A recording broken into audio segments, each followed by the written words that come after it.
ትላልቅ መኪና ትራክ ወደ ኢትዮጵያ እስካሁን ስታስገቡ የነበራችሁ ዜጎች ከዛሬ ጀምሮ ልክ ለትናንሽ መኪና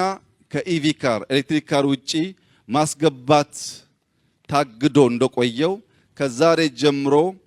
ነዳጅ የሚጠቀሙ ማንኛውም ትራክ ወደ ኢትዮጵያ ማስገባት የተከለከለ ነው።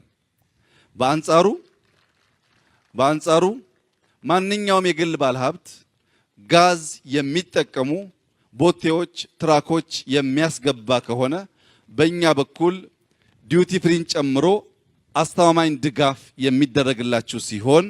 እንደ ሀገር እያወጣን ያለነውን ከፍተኛ ወጪ ለመቀነስ የሎጂስቲክስ ኮስት ለመቀነስ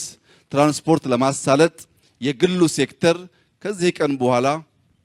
በጋዝ የሚጠቀሙ ትራኮች በማስገባት የሀገሩን ኢኮኖሚ እድገት እንዲያፋጥን ከአደራ ጭምር ላሳስብ